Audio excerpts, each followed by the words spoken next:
Welcome, one and all, to another episode of What's the Day.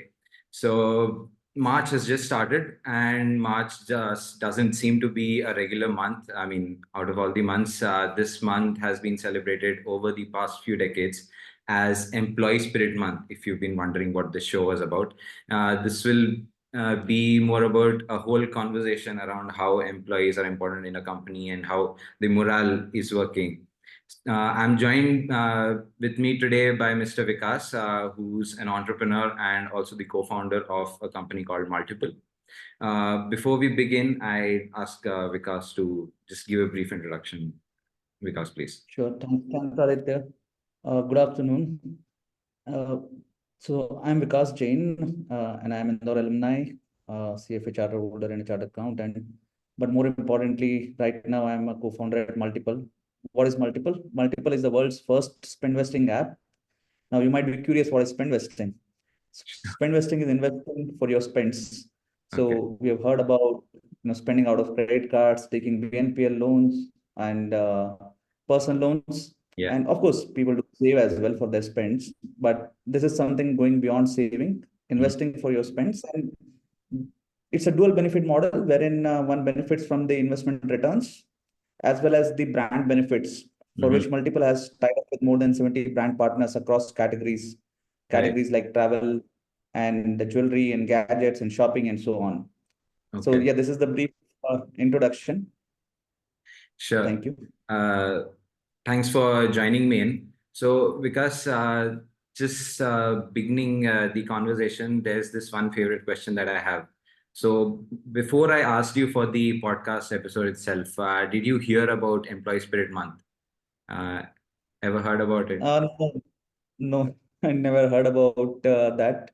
So, But what yeah, do I you? thought maybe it would be Yes. something to do with the celebration of the employees in the team. We generally don't call employees, we call team members, but yeah, still That's a something great like question. that. Celebrating the team. But yeah, please do throw some more light what it is all about. So sure, for the listeners as well as Employee Spirit Month has been in the world for about a few decades now. Different sources give credit to different people. There, some say it was Michael Kerr, and another says that it was Harriet Anderson. So they just had the idea that employees play, or team members, as we love to call them, play an important role in the company, and it is important to have certain events or do activities all around the year, not just in March itself, but to give some more emphasis on the very idea that nurturing these relations would be an important thing. So starting around 1985 to 1990, this whole uh, movement of an Employee Spirit Month came charge, and around 2007 there were research papers that came out about employee relations and morale, and how it was beneficial for companies to actually invest in such relations.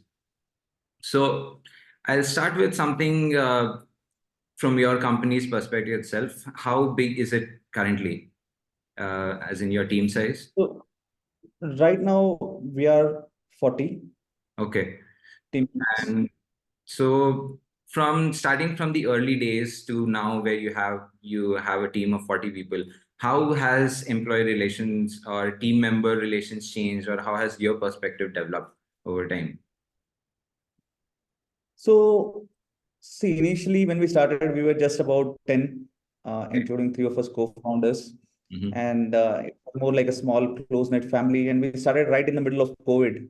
Right. Uh, so it was like, fortunately, we did know our team members from before. So like some of them had worked earlier with my co-founders. Hmm. A couple of them were known to me.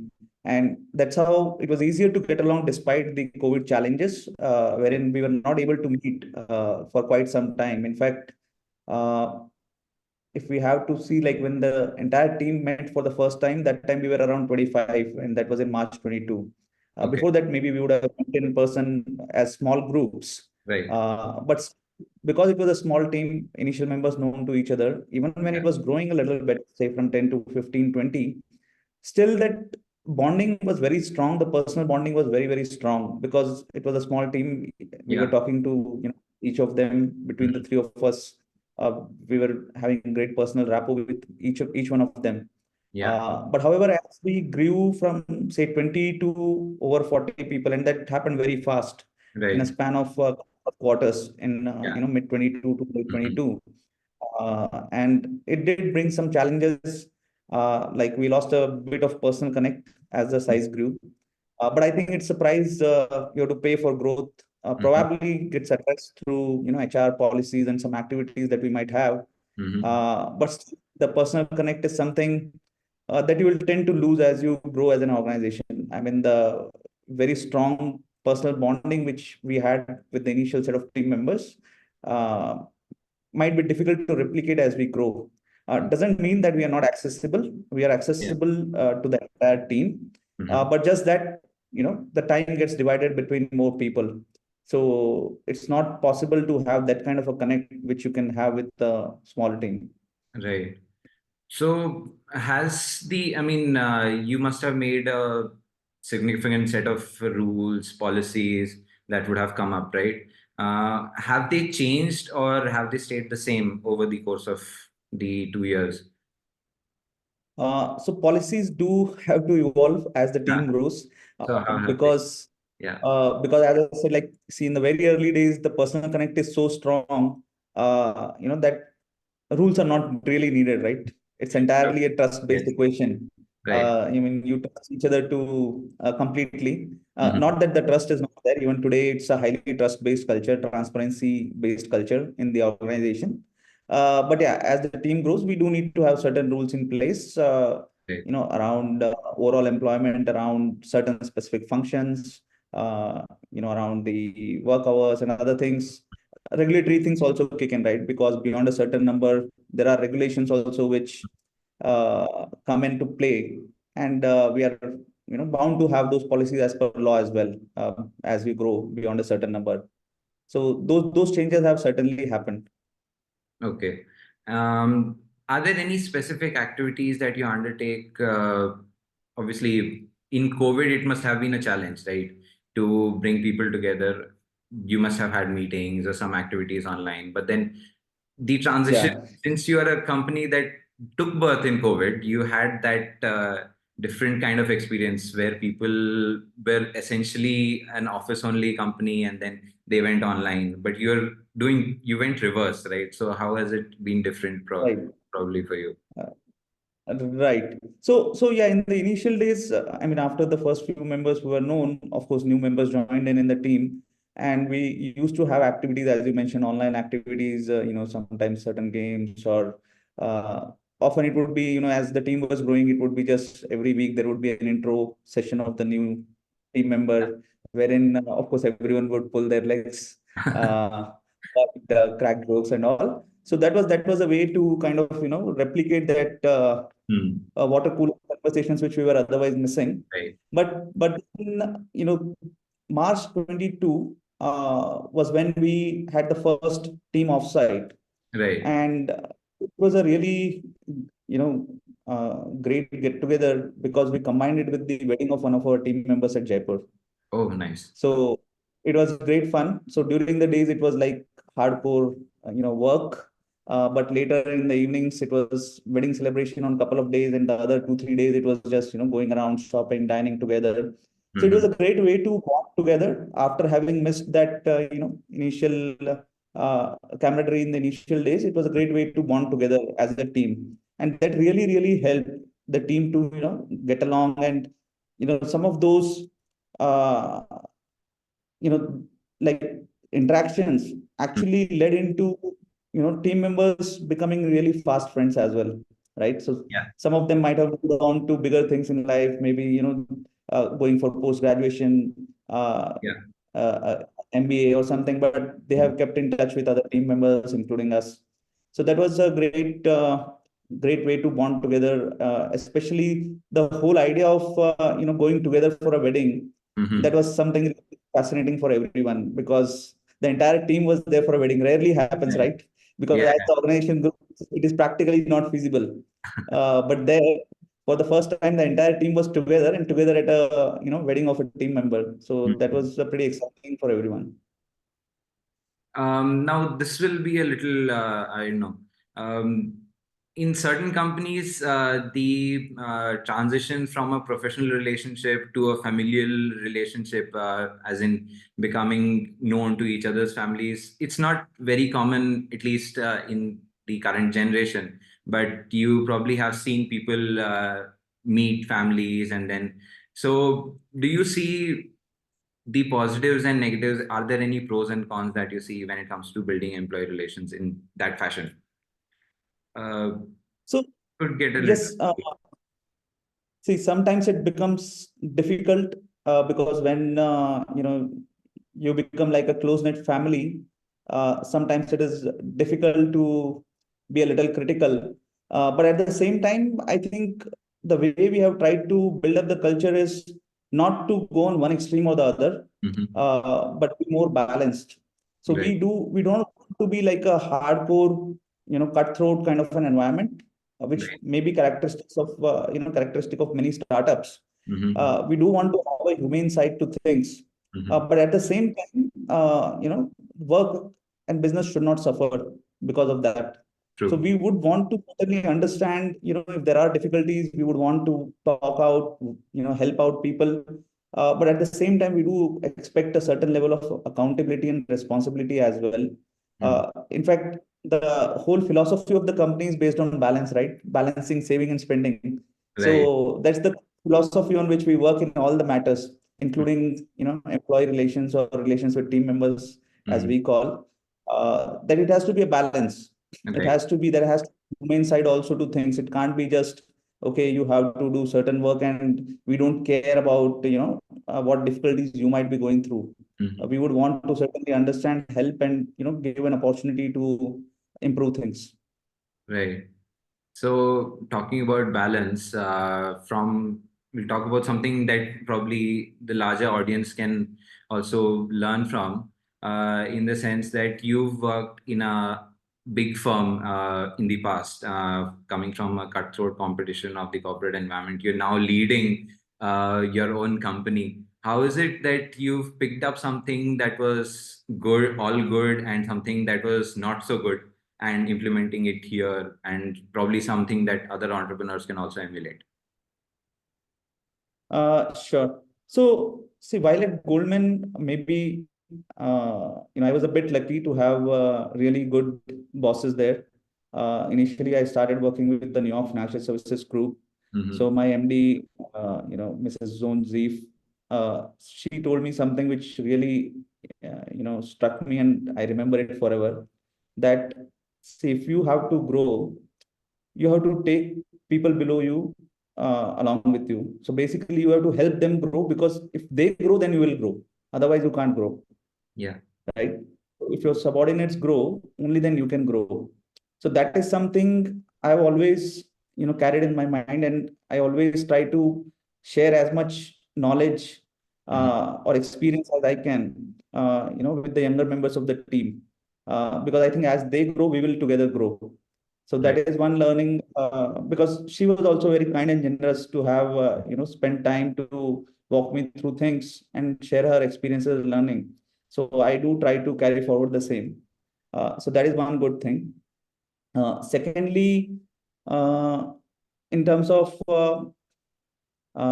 compensation, so that Mm-hmm. is something I learned, that Goldman uh, is highly competitive, uh, and maybe in the initial years, people might feel that they are doing a lot more Right. than what they are being compensated for.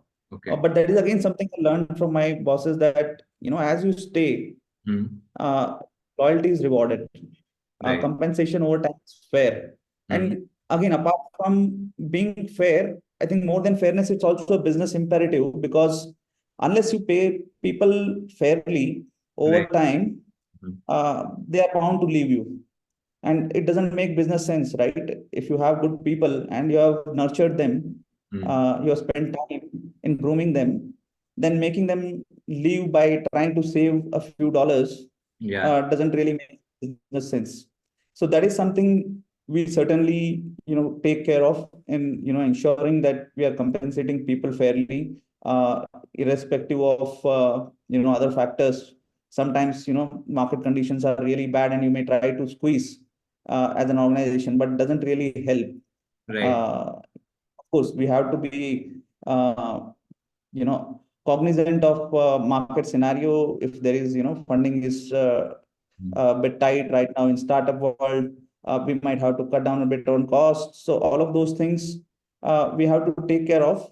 Right. But fortunately, because we have built that kind of equation of trust with our team members, even if there are scenarios where we have to optimize a bit, people are understanding, because they know that in other times we haven't tried to cut corners. So that's how it is. So these are the couple of learnings which are there from Goldman times, which I carry forward. Yeah, one thing which at Goldman, which I had once written. So there used to be a survey, right? Annual survey Yeah, yeah. about Most companies have. uh, the whole HR aspects, right? Yeah. And there was this survey wherein a lot of things were very positive. So while Goldman is highly competitive, it is highly competitive when it comes to HR practices also, right? It is not there only for business. So they are wanting to have the best practices, because if they want to retain the best talent, they have to provide the best to their talent also, right?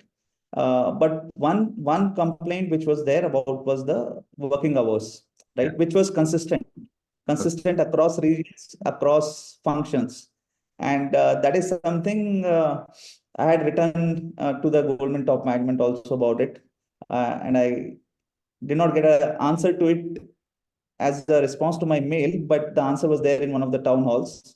Okay. It was an indirect answer, and wherein the CEO himself kind of answered the question, saying that I also have two children and their mother wants them to be home. So both of them were working at Goldman at that time, young guys, and but these guys just don't feel like going home because they like the work so much.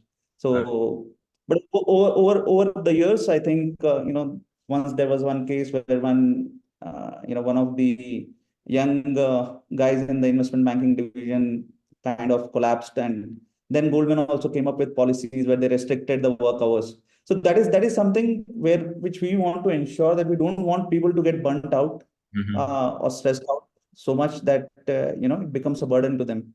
So that Right. is something we want to take, despite being in a startup. I mean, of course, startups are known to be brutal when it comes to work hours and everything. And when it is required, our teams also do get into sprints Mhm. and work really hard over the weekends as well.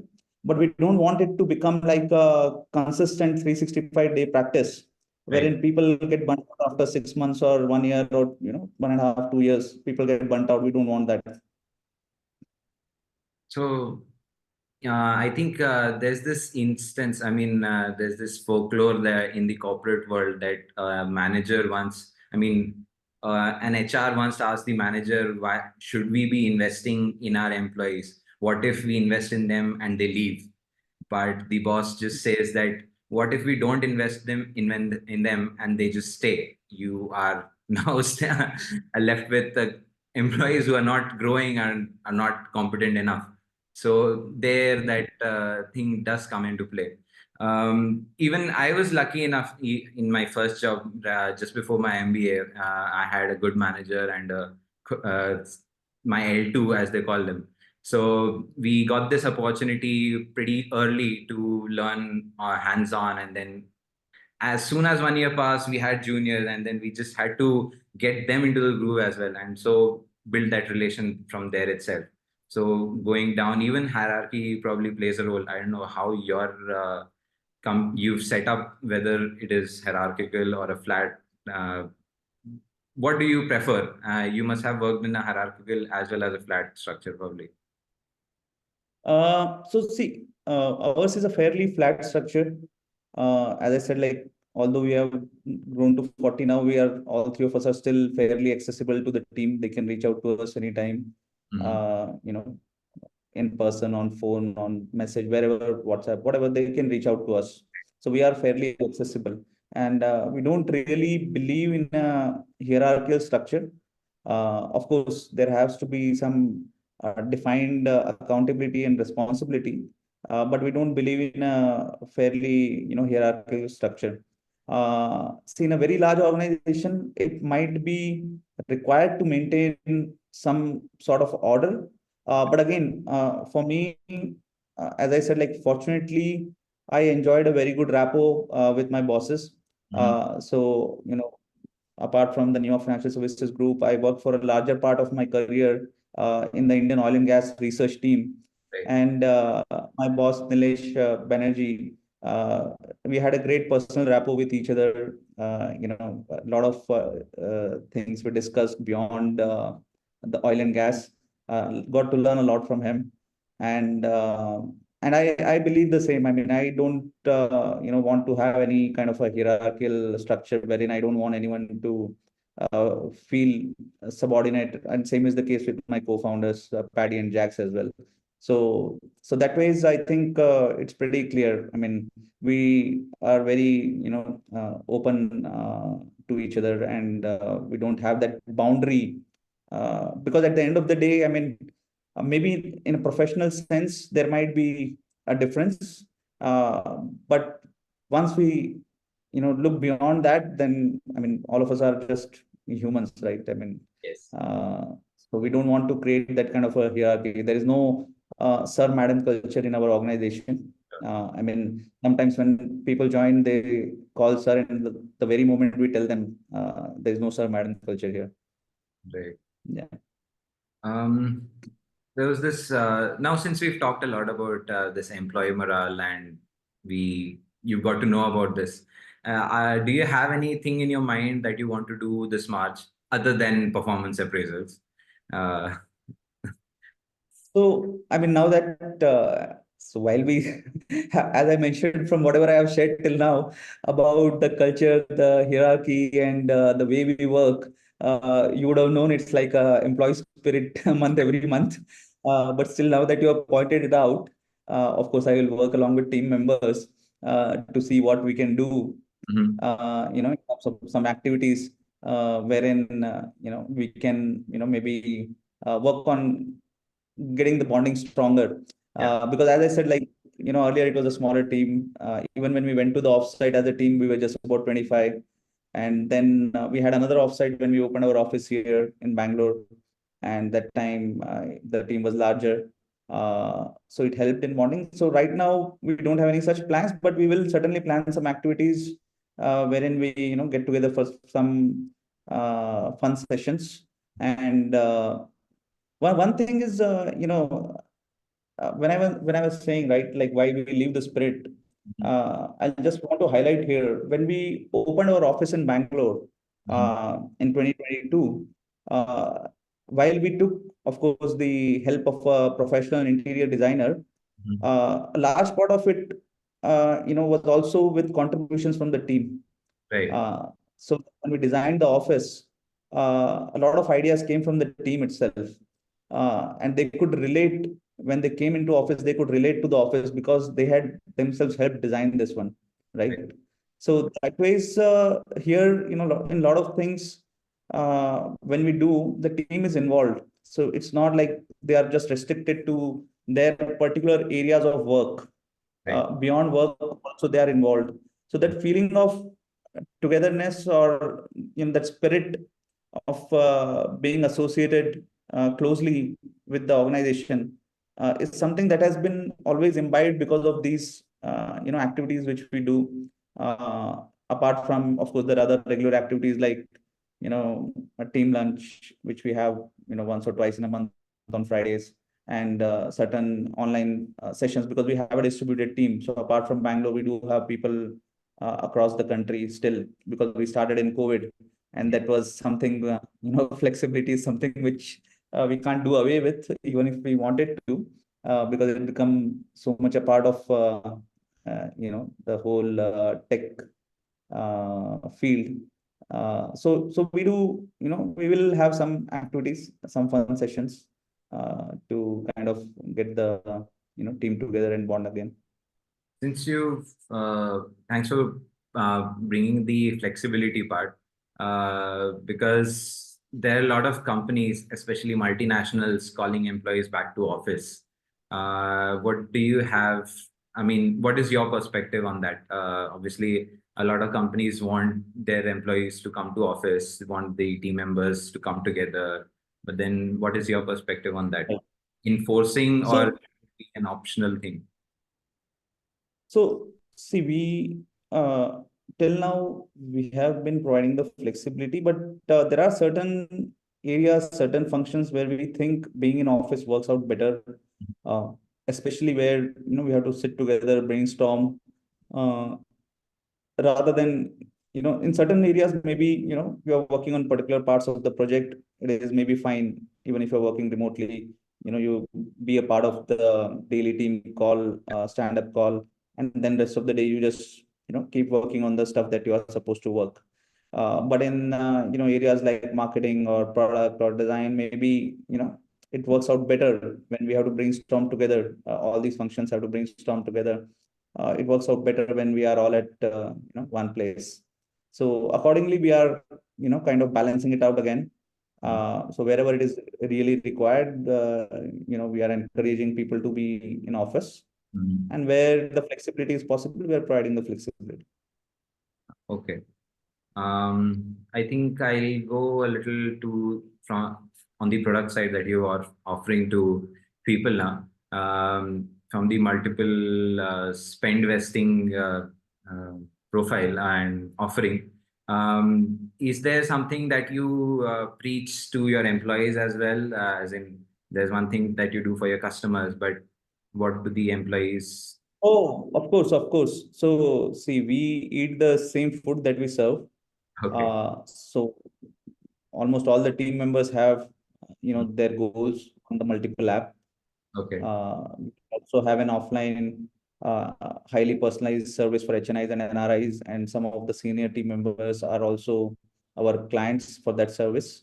okay. So it's very much, we believe in, eating the same food that we serve to others. Right.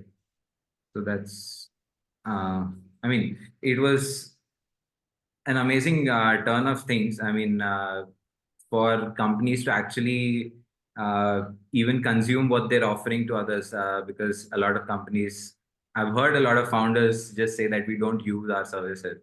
That is mostly with the large aggregators and things like that. So Hmm. that happens, but this is a new perspective that I'm seeing for even me as well. Uh, Yeah, because I mean, see, the deal that we are on Multipl is so good that why should we ourselves not avail of it first? right, right. Uh, Because you're getting returns higher than your bank savings, you're getting better brand benefits. mhm, Overall, maybe you're getting a 20%, you're going to pay 20% less for your goals, aspirational goals. Why wouldn't you want to? right. So thanks a lot. Thanks for being on the episode. Before I close, probably I'll just share a few other activities that I got off the internet that, other than the ones they mentioned, there are things that I've seen, I've read that that how companies can observe Employee Spirit Month. So there are mentions that companies can go for a special treat, offer hangouts, retreats. Offsites are obviously an option wherein people have been doing that for a very long time. Okay, one thing that comes to my mind, this March also happens to coincide with performance appraisals, right? In most companies, not specifically yours, but in most companies. Has it ever happened that you've seen someone's morale or go down, or when you associate performance appraisals, it's mostly about motivation for the next cycle, right? But have you ever seen that somebody has got a decent performance appraisal, but have seen a drop in performance in the next cycle? And what would you think was the reason and how it could have been avoided in the past or currently in your. So, see, this is something which is unavoidable, right? Because people do have lives beyond work. Right. And sometimes there are life events which impact Hmm. in performance. And so while we haven't had a case where somebody has been demotivated in that sense, but yes, challenges have been there. And it was primarily because of a life event, marriage, a new place, a new life, new family. So there are challenges. And again, as I said, like, see, we do want to have a human approach to this. Yes. And we tried to understand what is the reasons. And when we got to the depth of this, we understood, and we kind of helped in whatever way we could to counsel, and also, helped the team member also to figure out ways to get the right, counsel and advice. And that helped, and gradually, the performance improved over a period of time. And again, this is something which I learned from Goldman. So while we do talk about of Goldman as a very cutthroat place, which I wouldn't say cutthroat, but it's a highly competitive place, which these are two different things. And at Goldman also, I had seen that, a couple of members in our team, when their performance had gone down, it was not that they were just asked to kind of, leave, right? They were given opportunities. So there was something called a performance improvement program, which would run over a course of 6 months. So they are given opportunity. And the same thing again, I think we would like to carry here at Multipl also. And we are doing that. We would like to give opportunities to people to improve their performance, rather than just asking them to leave straight away without understanding the reasons why it has happened, and whether it is just a transitory thing or whether it is something more permanent. For sure. And if it's transitory, how do we can, how can we help them out to tide over the temporary crisis? Right. Thanks for that. So yeah, this is the final thank you. It's just that things keep coming in my mind, and then there's always a question related to that. Thanks a lot. Thanks to the listeners for listening in and watching us on this episode of What's the Day, which was basically about Employee Spirit Month. We'll have a few more episodes around the same theme across March, just so that we have more perspectives, more people to learn from. Thanks a lot. Thank you, Vikas. Thanks for joining in. Yeah. And, Yeah. Thank you. Thank you, Aditya. And just one request to you, please do share all the details of the activities around the employee I'll spirit, surely do which you have got. that. And we will try to see what all we can, do here at Multipl. Thank you. Of course, of course. Thank you so much. Thank you. Thank you, listeners. Thank you. Thanks for joining in, and don't forget to subscribe. Yeah. Thanks a lot. And